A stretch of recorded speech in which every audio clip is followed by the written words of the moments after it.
Ẹ̀yin èèyàn lé ẹ káàbọ̀ sí Mashola Gist TV. Ṣé àlàáfíà ni ẹ wà? Gbogbo lè kọ́. A kú ọjọ́ ẹ̀ní, ọjọ́ ayọ̀, ọjọ́ ìdùnnú ni ó máa jẹ́ ní agbára Ọlọ́run. Gbogbo ẹ̀yin tẹ̀ ń ṣe ọjọ́ ìbílẹ̀ ni mo kí yín, ẹ kú ọdún, ẹ kú ìyèdún, ẹ̀mí yín á ṣe púpọ̀ ọdún láyé. Mo kí gbogbo ẹ̀yin subscribers lọ́tùn lósì. Ẹ ṣé ẹ kú àdúrótì lórí channel yìí. Ọlọ́run Elédùmarè á bá mi gbọ́wọ́ yín sókè o.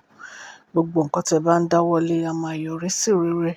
Èní ni 2nd of December 2025. Ẹ kú oṣù tuntun, oṣù ayọ̀, oṣù àlàáfíà ló máa jẹ́ fún èmi àti yín. Gbogbo ẹ̀yin tẹ̀ ń ṣe ọjọ́ ìbí lẹ́ni.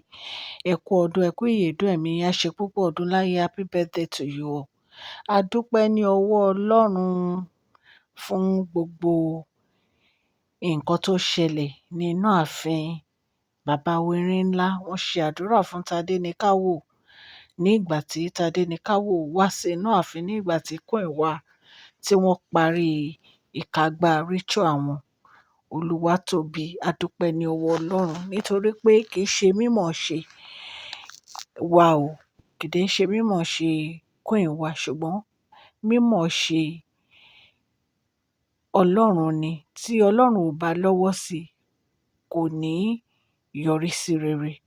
A dúpẹ́ ní ọwọ́ bàbá Wẹ̀rìn ńlá fún support wọn nínú ayé queen wa. Ọ̀pọ̀lọpọ̀ nǹkan ló ṣẹlẹ̀ ní ibi tí wọ́n ti ń ṣe ìkágbá ritual wọn, ṣùgbọ́n kì í ṣe nǹkan tó yẹ pé ó jẹ́ ojú lásán o. Wọ́n ní àwọn ọ̀tá, wọ́n ní wọ́n ti gbìyànjú láti mú ọjọ́ yẹn wálẹ̀. Wọ́n ní ṣùgbọ́n Ọlọ́run, wọ́n ló dójú tì wọ́n. Wọ́n ní Adétutù padà dé láti Canada. Wọ́n ní bí Adétutù ṣe wọlé báyìí, wọ́n ní ó ya àǹtí wa lẹ́nu.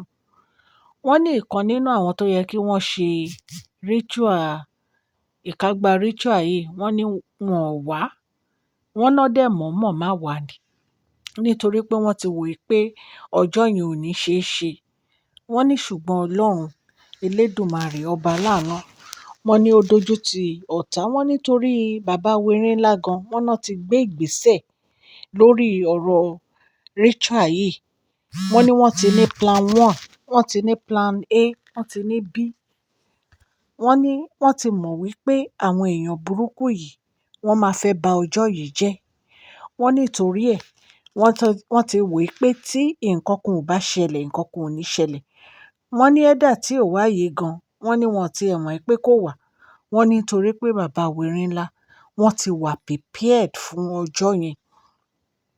Ẹ̀yin èèyàn lé, wọ́n ní ọjọ́ yẹn wọ́n ló lọ láyọ̀ àti àlàáfíà. Gbogbo nǹkan tí wọ́n kó sílẹ̀ láti fi ṣe ritual ìkágbá yìí fún queen wa, wọ́n ní gbogbo ẹ̀ pátápátá ni ó yọrí sí rere.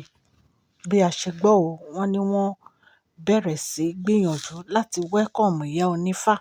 Nítorí wípé ẹ mọ̀ pé a ti sọ fún yín pé tí queen wa bá ti parí ritual yìí, ìkágbá ritual yìí, wọ́n máa wọ inú igbó Odùduwà lọ.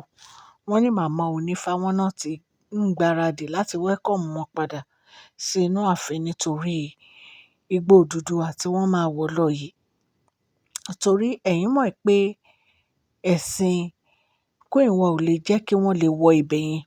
Wọ́n ní ṣùgbọ́n ẹni tó máa ṣe, wọ́n ní wọ́n ti prepare ẹ̀ sílẹ̀ láti bá wọn wọ ibẹ̀ lọ. Wọ́n ní gbogbo ìgbìyànjú bàbá Wẹ̀rìn ńlá, wọ́n ní kò máa já sí lásán. Wọ́n ní ìgbìyànjú Adétutù náà, wọ́n ní kò já sásán o. Wọ́n ní torí ẹ̀, wọ́n ní nǹkan tí màmá onífá wọ́n fi wá sí inú ààfin nìyẹn. Nítorí igbó Odùduwà tí wọ́n fẹ́ wọ̀ lọ yìí, ẹ̀yin èèyàn lé. Bí a ṣe gbọ́, wọ́n ní Adétutù, wọ́n ní ó sọ fún àǹtí wa pé òun mọ nǹkan tí ó ń ṣe o. Wípé kó má rè pé òun ò rí nǹkan tó ń ṣe. Wípé gbogbo nǹkan tó ń ṣe pátápátá lòun mọ̀. Wípé ṣùgbọ́n ọjọ́ yẹn, wípé Ọlọ́run ti yà sí ọjọ́ ọ̀tọ̀ fún queen wa. Wípé so ní gbogbo nǹkan ìwà tó wù yìí kó lọ jáwọ́ nínú ìwà yìí. Wọ́n ní ẹni tí a bá wí fún kí ọba kó jẹ́ kó gbọ́, k'Ọlọ́run jẹ́ kó gbọ́ o. Wọ́n ní ẹni tí a bá sọ̀rọ̀ fún kí Ọlọ́run jẹ́ kó gbà.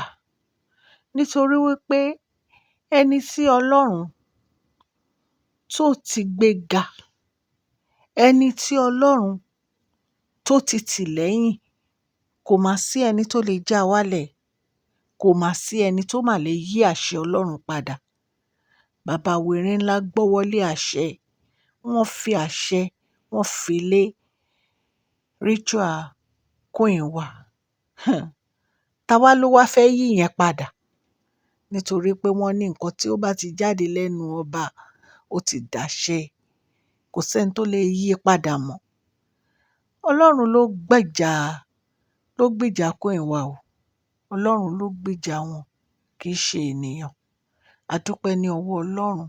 A dẹ̀ dúpẹ́ lọ́wọ́ bàbá Werinla. Tí ò bá ń ṣe ti bàbá Werinla, ṣó máa ṣe é ṣe ni?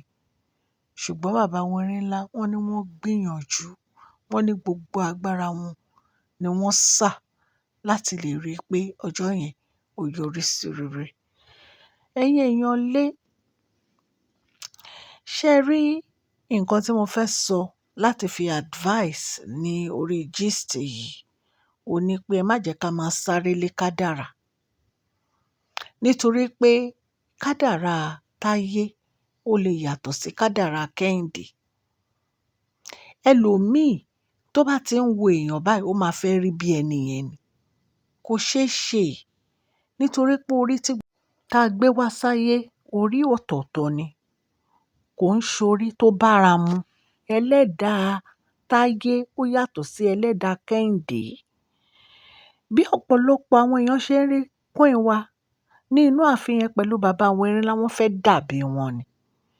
Ṣùgbọ́n gbogbo ìgbìyànjú wọn láti fẹ́ bàbá Werinla, láti rí bí queen wa, pàbó ló máa ń jásí. Nítorí pé wọn ò mọ̀ wípé kádàrá oníkálukú ọ̀tọ̀ọ̀tọ̀ ni.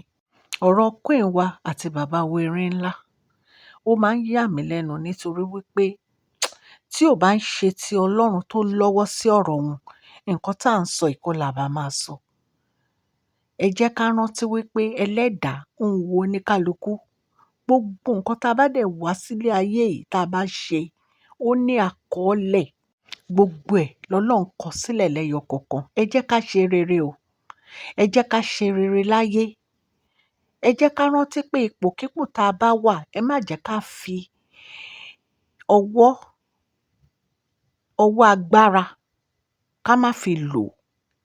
Ká dẹ̀ má fi ìyà jẹ àwọn aláìní. Ká máa ṣoore lẹ́ẹ̀kọ̀ọ̀kan tí agbára wa bá ká fún àwọn aláìní. Ká má fi ipò tá a bá wà, ká má fi yan àwọn aláìní jẹ. Nítorí wípé wọ́n rò pé àwọn lè fi ipò yan queen wa jẹ ni.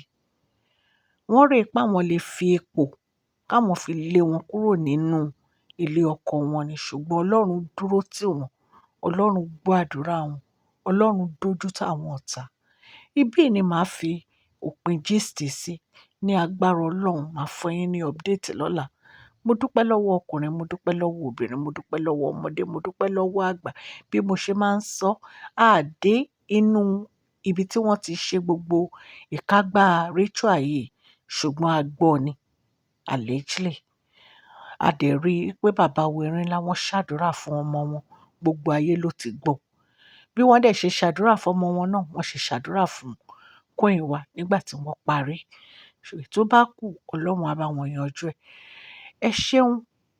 A máa dúpẹ́ ní gbogbo ìgbà ni fún gbogbo ọwọ́ tẹ́ ẹ nà sí orí channel yìí. Ọlọ́run Elédùmarè á nífẹ̀ẹ́ gbogbo yín o. Ẹ ní tọrọ jẹ, ẹ ní tọrọ mu o. Ẹni ẹlẹ́ni ò ní gbà ṣe yín ṣe o. Please share this video, like and subscribe. God bless you all. Mashola Gist TV. Love you all.